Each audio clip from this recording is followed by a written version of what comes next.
दोस्तों एक बार फिर से आप सभी का आपके अपने YouTube channel English with Dilip sir में स्वागत है। दोस्तों जैसा कि आप जानते हैं कि आपकी जो बिहार STET की एग्ज़ाम है उसके होने की पूर्ण संभावना है, और क्योंकि उसके जो सेंटर है उसको भी बता दिए गए हैं और उसका एक गाइडलाइन आ चुका है कि इतने सेंटर पे इसका एग्ज़ाम होगा। तो इसलिए दोस्तों अब आप कन्फ्यूज़न में नहीं रहिए, तैयारी में लग जाइए। और उसी परिप्रेक्ष्य में हम आपके लिए जो आपका 28/1/2020 को बिहार STET की एग्ज़ाम हुई थी उसके कुछ प्रश्नों को लेकर आए हैं, जिसके माध्यम से आप समझ पाइएगा कि किस स्तर का क्वेश्चन आ सकता है परीक्षा में और कैसे हमें तैयारी करना है। यह आपको आफ्टर ऑल सिलेबस को समझने में मदद करेगा। तो चलिए दोस्तों आज के पहले क्वेश्चन को लेते हैं, और पहला क्वेश्चन है आपका कि the dog has been dash dash by a car. तो सबसे पहले दोस्तों फ्रेजल वर्ब आया है, अर्थात आपको फ्रेजल वर्ब की तैयारी करने की ज़रूरत है। तो दोस्तों यहाँ पे कुछ ऑप्शंस आए हैं। सबसे पहले आपको समझना होगा कि जो फ्रेजल वर्ब है वो रन है, और रन के बाद कुछ प्रीपोजिशन आए हैं और जिससे अर्थ बदल जाते हैं। तो जो आपका पहला आया है ये ऑप्शन पे कि रन ओवर, तो दोस्तों रन ओवर मीन्स होता है कुचल देना। यदि रन डाउन भी हो तो इसका भी हिंदी होता है कुचल देना या रन देना। रन आउट जो यहाँ पे लिखा है रन आउट, इससे आशय है कि समाप्त हो जाना। रन इनटू जो डी नंबर ऑप्शन पे है, तो रन इनटू के आशय है कि किसी के साथ टकरा जाना, और रन फॉर मतलब भागना, गो क्विकली मतलब तेजी से आगे जाना। तो यहाँ पे एक गाड़ी से एक कुत्ते को क्या हो सकता है कंडीशन, तो हैज बीन रन ओवर। तो 51 का जो करेक्ट आंसर होगा दोस्तों वो आपका होगा ए। आगे बढ़ते हैं और लेते हैं 52 नेक्स्ट क्वेश्चन को। She was dash dash better of the two. दोस्तों याद रखिएगा, जैसे यहाँ पे आपको दिखाई दे रहा है बेटर, जैसे गुड, बेटर, बेस्ट। तो बेटर जो है आपका कंपैरेटिव डिग्री है। तो आप जानते हैं कि कंपैरेटिव डिग्री के साथ हम नो आर्टिकल का प्रयोग करते हैं। तो यहाँ पे आपको दिखाई दे रहा है ऑफ द टू। तो यदि आपको ऑफ द टू दिखाई दे और कंपैरेटिव डिग्री भी हो तो आप उसके साथ आर्टिकल द का प्रयोग करेंगे, याद रखिएगा। तो 52 नंबर सवाल का जो करेक्ट आंसर होगा दोस्तों होगा आपका बी। अगला क्वेश्चन है आपका कि select the most appropriate synonyms of upload. दोस्तों अपलॉड मीन्स होता है प्रशंसा करना, इसका हमें समानार्थक शब्द चाहिए। जैसे फ्लैटर मीन्स होता है दोस्तों यहाँ पे जो आपका सी ऑप्शन है, फ्लैटर मीन्स होता है चापलूसी करना, रिक्वेस्ट मीन्स होता है आग्रह करना, प्रे मीन्स होता है प्रार्थना करना। तो प्रेज मीन्स आपका प्रशंसा करना होता है। तो इस क्वेश्चन का जो करेक्ट आंसर होगा दोस्तों वो होगा आपका डी। और अगला क्वेश्चन है कि द वे ऑफ लिविंग।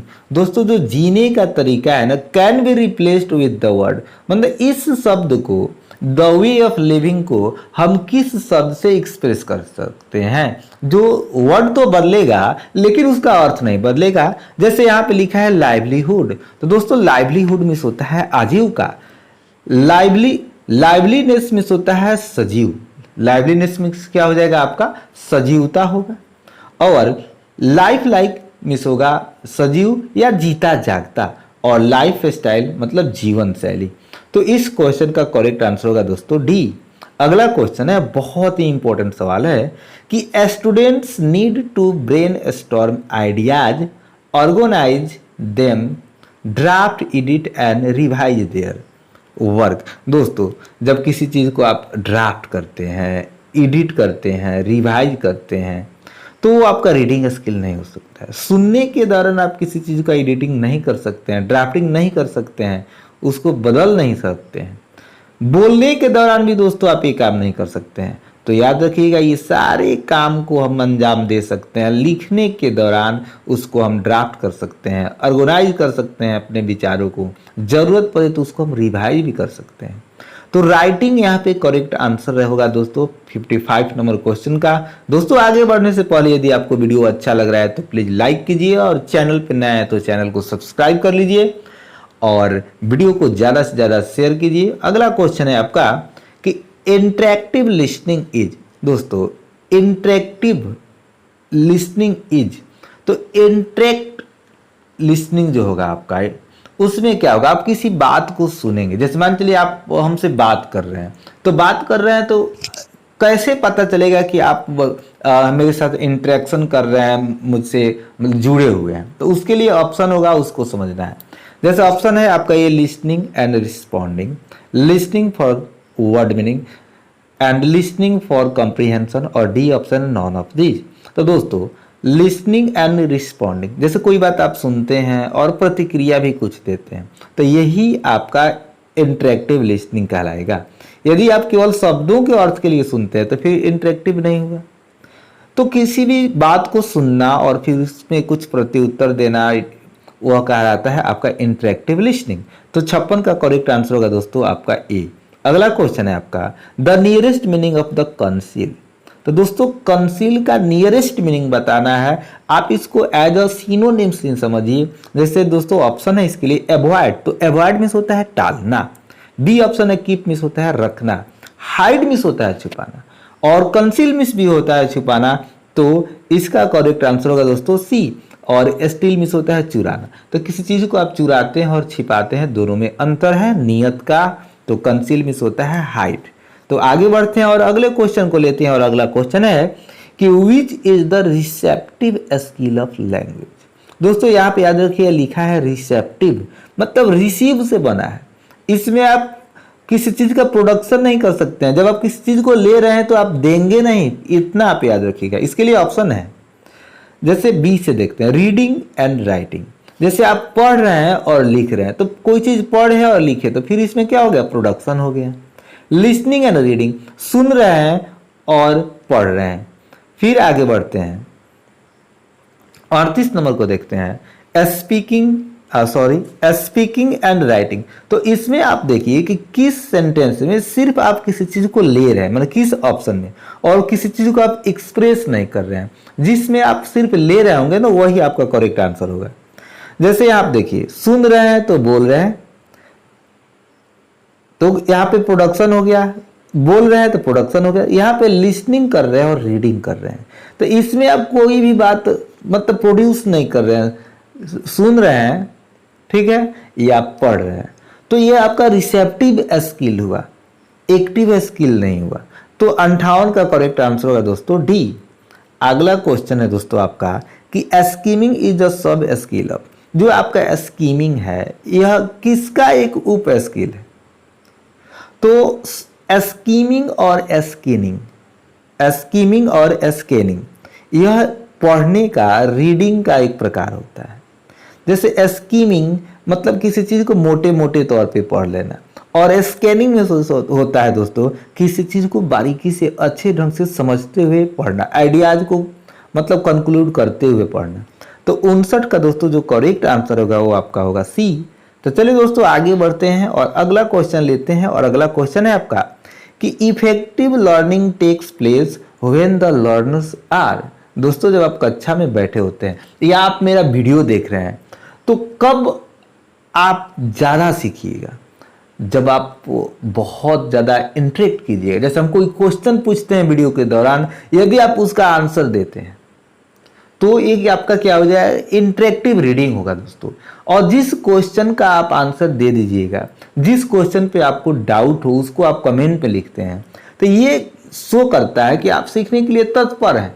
और आप तत्पर हैं सीखने के लिए, तो आपका जो लर्निंग होगा दोस्तों वो बहुत ही अच्छा होगा। और याद रखिएगा सीखने में जो तत्परता का सिद्धांत है वो थॉर्नडाइक साहब दिए थे। तो यहाँ पे सबसे ज़्यादा जरूरी है आपका इंटरेक्शन होना। तो इसके लिए जो ऑप्शन आए हैं पैसिव, ये कभी हो नहीं सकता। जब आप निष्क्रिय रहिएगा तो कुछ नहीं सीख सकते हैं। उसके बाद है इंटरेक्टिव, करेक्ट आंसर बिल्कुल बी ही या होगा। आगे है कि good at preparing for the examination. दोस्तों खाली प्रिपरेशन कीजिएगा एग्जाम का तो कभी भी बेटर लर्नर्स आप नहीं बन सकते हैं, क्विट छोड़ नहीं सकते हैं। करेक्ट आंसर होगा आपका बी। अगला क्वेश्चन है 61, who believe that poetry is the spontaneous overflow of emotions. दोस्तों इस डेफिनेशन को जिसने कोट किया है वह है आपके विलियम वर्ड्सवर्थ। और दोस्तों याद रखिएगा विलियम वर्ड्सवर्थ को हम फादर ऑफ रोमांटिक पोएट्री के रूप में भी जानते हैं, या रिवाइवल ऑफ रोमांटिक पोएट्री। लेकिन साथ ही साथ एक पॉइंट और ऐड कर लीजिए कि विलियम वर्ड्सवर्थ एक फेमस नेचर्स पोएट है। बहुत ही इंपॉर्टेंट पॉइंट है आपके लिए। अगला क्वेश्चन है कि the word opposite in meaning to the word demolish. दोस्तों डिमोलिश का अपोजिट चाहिए तो सबसे पहले डिमोलिश समझना होगा। दोस्तों डिमोलिश माने किसी चीज को नीचे करना, ढा देना, बर्बाद करना, नष्ट करना। डी रहेगा तो निगेटिव अर्थ देगा। दोस्तों शिफ्ट मिस होता है किसी चीज को बदलना, रिपीट मिस होता है किसी चीज को दोहराना, हाइड पहले ही मिला है छुपाना। यहाँ पे बिल्ड एक सकारात्मक अर्थ दे रहा है, बनाना होता है किसी चीज को। तो डिमोलिश किसी चीज को ढहाना, बर्बाद करने का उल्टा जो चाहिए वो आपका है बिल्ड। तो 62 का करेक्ट आंसर है दोस्तों बी, बिल्ड। अगला क्वेश्चन है कि he talks as if he does lunatic. दोस्तों जब किसी वाक्य से एक कोरी कल्पना की बात हो, इमेजिनरी की बात हो, जो आपका पूरा नहीं हो सकता है, अब हो नहीं सकता है, तो वैसे वाक्य को हम कंडीशनल थॉट समझते हैं। वाक्य के पहले पार्ट में चाहे जो भी टेंस हो, हम इफ वाले क्लॉज में हमेशा ही V2 और अर्थात वेयर का प्रयोग करते हैं यदि होना क्रिया है तो याद रखिएगा कंडीशनल थॉट का भाव बने जो आपका एक इमेजिनरी सेंटेंस के रूप में हो और वर्तमान का कल्पना दिखाए, तो उस वाक्य में आप पास्ट इंडेफिनिट टेंस का प्रयोग करेंगे। और होना क्रिया रहेगा तो सब्जेक्ट चाहे कोई भी हो वेयर का प्रयोग करेंगे। तो 63 नंबर सवाल का दोस्तों जो करेक्ट आंसर होगा वो होगा आपका डी। आगे बढ़ते हैं और इस पे कुछ और भी पॉइंट बताते हैं। दोस्तों याद रखिएगा यदि इफ क्लॉज में वर्ब 1 या वर्ब 5 दिखाई दे तो आप मेन क्लॉज में शैल या विल का प्रयोग करेंगे। इफ क्लॉज में यदि आपको V2 दिखाई देता है तो आप प्रिंसिपल क्लॉज में वुड प्लस वर्ब 1 का प्रयोग करेंगे। इफ क्लॉज में यदि हैड प्लस वर्ब 3 आपको दिखाई देता है तो आप प्रिंसिपल क्लॉज में वुड हैव प्लस वर्ब 3 का प्रयोग करेंगे। दोस्तों उम्मीद है कि इस कंसेप्ट पे एक सवाल हमारे एग्जाम में आएगा। आगे बढ़ते हैं और अगले क्वेश्चन को लेते हैं और अगला क्वेश्चन है कि language acquisition occurs only when. दोस्तों याद रखिए लैंग्वेज सीखने के दो तरीके होते हैं, एक होता है लर्निंग और एक होता है एक्विजिशन। लर्निंग हम उसे कहते हैं कि जब हम कोई भाषा किसी शिक्षक की सहायता से प्रयास करके सीखते हैं उसे कहते हैं लर्निंग। और एक्विजिशन होता है जब हम एक उपयुक्त माहौल में रहते हैं, मातृभाषा के रूप में जिस भाषा को हम सीखते हैं उसे कहते हैं लैंग्वेज एक्विजिशन। तो अब इसको देखना है कि यह किस कंडीशन में होगा। पहली बात याद रखिएगा कि क्या आप भोजपुरी हिंदी सीखने के लिए ग्रामर पढ़े थे, किसी टीचर के पास गए थे जो आप भाषा बचपन से बोलते हैं इसके लिए। तो चलिए अब ऑप्शन देखते हैं, आंसर आपको मिल जाएगा। पहला है कि the rules of grammar are taught. जब लैंग्वेज एक्विजिशन होगा तो ग्रामर नहीं पढ़ाया जाएगा दोस्तों, वो तो आप स्वतः सीखते हैं, ग्रामर की कोई ज़रूरत नहीं होती है। जैसे यदि आपकी मदर टंग भोजपुरी है तो आप ग्रामर उसकी नहीं पढ़े हैं। अगला क्वेश्चन है कि the learner is given an award. दोस्तों लर्नर को अवार्ड दिया जाता है। दोस्तों पहली बार हम जब भोजपुरी का पहला कोई शब्द बोले थे तो हमें कोई पुरस्कार नहीं मिला था और आपको भी नहीं मिला होगा, तो ये भी आपका जो ऑप्शन है वो रॉन्ग है, ए और बी रॉन्ग। अब देखते हैं सी ऑप्शन को, the learner gets exposure to the language. बिल्कुल जो लर्नर होते हैं ना उनको एक बहुत ही अच्छा माहौल मिल जाता है सीखने के लिए, तो आसानी से सीख जाते हैं। तो करेक्ट तो आंसर होगा दोस्तों आपका सी 64 का। लेकिन एक और ऑप्शन है उसको भी देख लेते हैं, the language is taught in the classroom. दोस्तों याद रखिएगा जब लैंग्वेज एक्विजिशन होगा तो उसमें आपको भाषा को क्लासरूम में पढ़ाया नहीं जाएगा, वो तो आप मातृभाषा के रूप में सीखते हैं। तो यहाँ पे लैंग्वेज एक्विजिशन लिखा है तो याद रखिएगा दिस इज मदर टंग, और आप मदर टंग किस तरह सीखें इसको सोचिएगा। ऑप्शन कभी भी आपका गलत नहीं होगा, आंसर हमेशा सही जाएगा।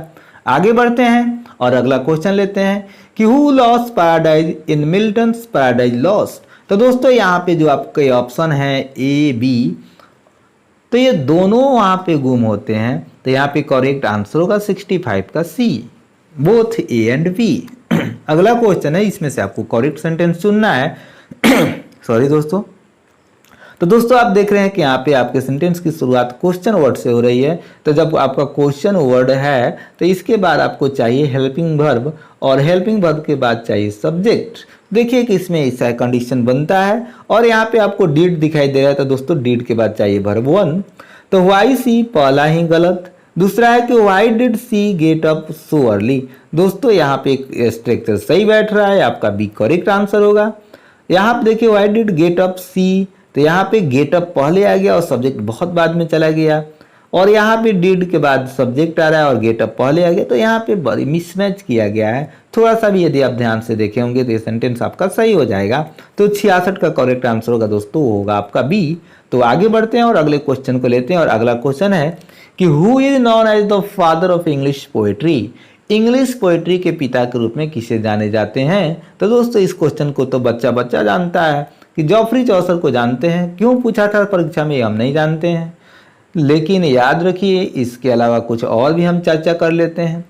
विलियम वर्ड्सवर्थ को हम जानते हैं फादर ऑफ रोमांटिक पोएट्री, और विलियम शेक्सपियर को जानते हैं ग्रेट या फेमस ड्रामेटिस्ट, और विलियम वर्ड्सवर्थ को हम फेमस नेचर्स पोइट के रूप में भी जानते हैं। और जॉन मिल्टन है जो दोस्तों, यह अपने ग्रांड स्टाइल के लिए जाने जाते हैं। ये बहुत ही हेल्पफुल रहेगा आपकी परीक्षा के लिए। इन पॉइंट्स को अच्छे से नोट कर लीजिए दोस्तों। अगला क्वेश्चन है कि the teacher is popular dash dash his pupils. Pupils means होता है दोस्तों छात्र। जब बात करते हैं दो से ज़्यादा के लिए, तो के बीच के लिए आपके पास दो वर्ड है, एक है आपका बिटवीन और एक है आपका अमाउंग। तो दोस्तों बिटवीन सिर्फ दो के लिए आता है, या दो से अधिक व्यक्ति या वस्तु या देश में समझौता हो तब आएगा। लेकिन दो से अधिक लोगों की बात करें जनरल वे में तो हमेशा ही अमोंग का प्रयोग करते हैं। तो 68 नंबर का दोस्तों जो जवाब होगा वो करेक्ट होगा आपका अमोंग। अगला क्वेश्चन है, बहुत ही इजी क्वेश्चन है। और सोनेट इज, सोनेट क्या होता है? A poem of 8 lines, a poem of 10 lines, a poem of 12 lines, या अ पोएम ऑफ 14 लाइन्स। तो दोस्तों सोनेट में होता है एक 14 लाइन की पंक्ति। और दोस्तों सोनेट को हम जो पेट्राकन सोनेट है उसको दो भागों में बांटते हैं, ऑक्टो एंड सेस्टेट। ऑक्टो को 8 लाइन्स में होता है, ऑक्टो में 8 लाइन्स होते हैं और सेस्टेट में 6 लाइन होते हैं। तो 69 नंबर सवाल का दोस्तों जो करेक्ट आंसर होगा वो होगा आपका डी। अगला क्वेश्चन है कि applying human qualities to non human thing is. तो दोस्तों यहाँ पे आपको एक चीज़ और आता है कि आपको literary term, figure of speech भी पढ़ने की ज़रूरत है। तो यहाँ पे अप्लाइंग ह्यूमन क्वालिटी मतलब मानवीय गुणों को नॉन ह्यूमन थिंग को, मतलब किसी वस्तु को, अब्स्ट्रैक्ट नाउन को अप्लाई करते हैं, उसको मतलब उसमें हम दिखाते हैं, माने किसी नॉन लिविंग थिंग को एज अ लिविंग थिंग दिखाए तो क्या कहलाएगा। तो आपके सामने कुछ ऑप्शंस हैं, जैसे पर्सोनिफिकेशन। दोस्तों पर्सोनिफिकेशन में होता है मानवीकरण, तो इसके अर्थ में ही आंसर छुपा है। एलिट्रेशन में होता है अनुप्रास। और यहाँ पे जो अगला पॉइंट है आपका ऑनमैटोपिया, ऑनमैटोपिया, तो ऑनमैटोपिया में होता है ध्वनि सूचक अलंकार। और अगला जो है ऑक्सीमोरॉन, ऑक्सीमोरॉन। तो चलिए एक एक करके जान लेते हैं, बहुत ही इंपॉर्टेंट है इसको समझना। तो याद रखिएगा जो आपका पर्सोनिफिकेशन मिस होता है, जैसे इसमें आप किसी अभी मतलब मानवीय चीज़ को नॉन लिविंग थिंग या नॉन ह्यूमन उसको आप दिखाते हैं जीव, मतलब एक सजीव के रूप में हो सकता। सॉरी दोस्तों एक बार और इसको एक्सप्लेन कर देते हैं। अप्लाइंग ह्यूमन क्वालिटीज माने मानवीय गुणों को जो हम किसी नॉन लिविंग थिंग के लिए बताते हैं, कहते हैं, तो आपका कहलाता है पर्सोनिफिकेशन। जैसे एक सेंटेंस है, जैसे कहें हम कि experience is the best teacher. तो दोस्तों अनुभव एक तो नॉन लिविंग थिंग है, एक आपका नाउन है, लेकिन हम कहते हैं कि वह एक बेस्ट टीचर है। तो फिर टीचर तो सजीव है ना, तो सजीव का जो गुण होता है हम किसको दिखाए, एक्सपीरियंस को बताए। एक्सपीरियंस क्या हमें पढ़ाता है, सिखाता है, सबसे अच्छा टीचर है, आपसे हमसे सबसे अच्छा है एक्सपीरियंस। तो यहाँ पे एक्सपीरियंस को हम क्या कर रहे हैं, मानवीकरण का रूप दे रहे हैं, मानवीकृत के रूप में देख रहे हैं। तो आंसर ए होगा 70 नंबर का। लेकिन और भी यहाँ पे है, जैसे एलिट्रेशन। तो एलिट्रेशन क्या होता है, अनुप्रास होता है, मतलब यहाँ पे शब्दों का रिपीटिशन हो। जैसे एक सेंटेंस है, जैसे इसको देख लीजिए, जैसे Fred freed frogs, Fred freed frogs. तो यहाँ पे पहला लेटर का रिपीटिशन हो रहा है। जैसे repetition of the beginning sound, sound का रिपीटिशन होगा, वो आपका क्या कहलाएगा, इलिट्रेशन कहलाएगा। इसके अलावा याद रखिएगा राइम और इनिशियल राइम भी इसको जानते हैं। इलिट्रेशन को राइम और इनिशियल राइम भी बोलते हैं। और अब आगे है आपका ऑनमैटोपिया, जो सी नंबर ऑप्शन है। तो ऑनमैटोपिया का हिंदी होता है ध्वनि सूचक अलंकार, अर्थात the naming of a thing, माने किसी वस्तु का नाम या और एक्शन या किसी कार्य का नाम बाई अ वोकल इमिटेशन। बस हम साउंड सुनकर ही रख देते हैं, एसोसिएट कर देते हैं, उसे हम कहते हैं आपका ऑनमैटोपिया। ऑनमैटोपिया, जैसे एग्जाम्पल लेते हैं, एग्जाम्पल से समझ में आएगा। जैसे यहाँ पे लिखा गया है कि grunt grunt goes the hog, घूर घूर करके सुअर जाता है। Grunt grunt goes the hog, तो यहाँ पे आप ग्रंट ग्रंट सुन रहे हैं ना, तो इससे एसोसिएट कर रहे हैं कि यह सुअर का ही आवाज़ है। तो इसलिए इसे हम क्या कहेंगे, आपका ऑनमैटोपिया। यदि हम कहें कि द डॉग्स बार्क, तो बार्क जो शब्द है, भौंकना सुनिएगा तो आप समझ जाइएगा कि कुत्ता है। और उसके बाद है आपका ऑक्सीमोरन, ऑक्सीमोरन। तो दोस्तों ऑक्सीमोरन, इसकी बात करें तो ये भी एक फिगर ऑफ स्पीच होता है, जो दो अपोजिट विचार को, दो विरोधाभास भाव को एक साथ रखता है, एक साथ एक्सप्रेस करता है। जैसे यदि हम कहें कि James first was the wisest fool in Christendom, तो वाइजेस्ट, यहाँ पे तो वाइज जो पॉजिटिव वर्ड है, लेकिन फिर जो हम बोल रहे हैं कि वाइजेस्ट फूल, तो इसे हम कहते हैं ऑक्सीमोरन। जैसे एक और सेंटेंस लेते हैं, कहें हम यदि कि this is an open secret, दोस्तों कोई चीज़ खुला है तो फिर वो रहस्य कैसे है, तो इसे हम क्या बोलेंगे, ऑक्सीमोरन। तो उम्मीद है कि दोस्तों आपको समझ में आ रहा होगा ये पॉइंट। आगे बढ़ते हैं। अगला क्वेश्चन है आपका कि अ ग्रुप ऑफ 3 नोवेल्स और plays each complete in itself, मतलब कोई भी नोवेल, 3 नोवेल या नाटक का यदि कोई समूह हो जो पूर्ण हो अब खुद में, तो उसे हम क्या कहेंगे। ऑप्शन इसके लिए है, तो दोस्तों जो ऑप्शन है, पहला ऑप्शन है आपका ट्राइप्लेट। तो ट्राइप्लेट जो है, तो ट्राइप्लेट को समझना सबसे ज़्यादा जरूरी है।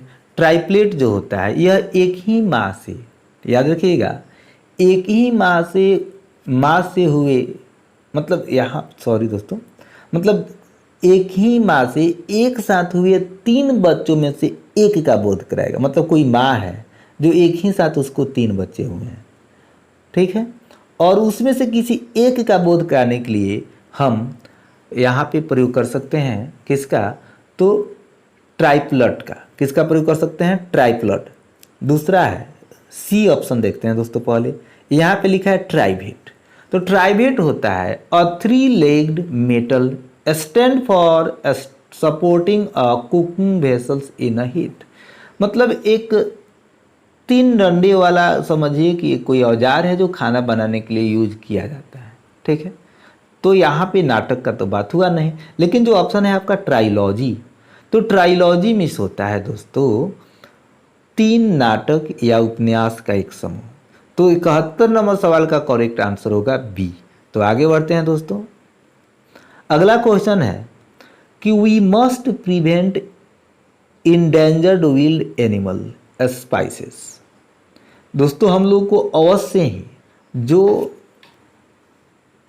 जंगली जानवर हैं, जो इंडेंजर्ड है, मतलब जो खतरे में है, from becoming dash dash in order that our future generation may dash dash great diversity of animal life. मतलब उन्हें क्या करना चाहिए कि हमारी जो आने वाली जो जनरेशन है उनके मतलब मनुष्य एनिमल जीवन की जो विविधता है उसका क्या कर सके। तो दोस्तों सबसे पहले यहाँ पे लिखा गया है कि endangered wild animal species from dash dash. तो यहाँ पे जो हमारे जंगली जानवर हैं जो खतरे में हैं और विलुप्त होने के कगार पे हैं, तो वहाँ पे जो ऑप्शन आया है एक्सटिंक्ट। तो एक्सटिंक्ट मीन्स होता है विलुप्त होना, मतलब उनको बचाना है, प्रिवेंट करना है, रोकथाम करना है। बिकमिंग एक्सटिंक्ट विलुप्त होने से, इन ऑर्डर डैट ताकि आवर फ्यूचर जनरेशन हमारी जो आने वाली पीढ़ी है मे डैश डैश आनंद ले सके ग्रेट डाइवर्सिटी ऑफ एनिमल, जो जानवर जीवन की जो विविधता है। तो यहाँ पे रेयर मीन्स दुर्लभ, स्केप मीन्स यहाँ पे बचना ही गलत हो जाएगा, पावरफुल मीन्स शक्तिशाली। तो ऑप्शन को आप एनालाइज कीजिएगा अच्छा से, तो करेक्ट आंसर होगा आपका डी। अगला क्वेश्चन है कि dash dash it stopped raining when we started our journey. तो जब ही वर्षा रुकी हम लोगों ने अपना यात्रा शुरू किया। तो दोस्तों एक कंजंक्शन में आपका पेयर बनता है हार्डली स्कार्सली व्हेन, और यहाँ पे आपको व्हेन दिखाई दे रहा है। अब देखिए नो सूनर डिड के बाद हमेशा आपको चाहिए देन, जो है नहीं। एज सुन एज एक कंप्लीट सेंटेंस है, यहाँ पे एक यह यहाँ पे यूज नहीं हो सकता है। यहाँ पे व्हेन दिखाई दे दिया है, तो अब आपको सिर्फ प्रयोग करना है हार्डली हैड का, और यहाँ पे दोस्तों इन्वर्जन का प्रयोग हुआ है, इसको भी देखना है। तो 73 नंबर सवाल का करेक्ट आंसर होगा दोस्तों बी। याद रखिएगा हार्डली हैड या स्कार्सली के बाद हमेशा ही व्हेन का प्रयोग करते हैं। अगला क्वेश्चन है कि ही द ओनली सिविल सर्वेंट, वह अकेला एक सिविल सर्वेंट है। आई नो जिसे मैं जानता हूँ, हु हेड्स रेड टैप। तो रेड टैप जो यहाँ पे वर्ड आया है, the nearest meaning of red tap is, इसका सबसे जो मतलब समानार्थी शब्द है वो क्या हो सकता है। एक्सेप्टिंग ब्राइब्स घूस लेना, या करप्शन भ्रष्टाचार, या डिसऑनेस्टी बेईमानी। तो दोस्तों बेईमानी कहिए या घूस लेना कहिए, एक जैसे हैं। फॉर्मल प्रोसीजर, जो वहाँ कोर्ट जो आपके ऑफिस में जो आपका अफसरशाही होता है, बहुत ज़्यादा जो प्रोसीजर होते हैं उसी को हम कहते हैं रेड टैप। क्या बोलते हैं? Red tap. अगला क्वेश्चन है the Prince did not know what this women's might. मतलब जो प्रिंस है वो नहीं जानते थे कि क्या संकेत है। Might dash dash and he asked his soothsayers में होता है दोस्तों ज्योतिषी।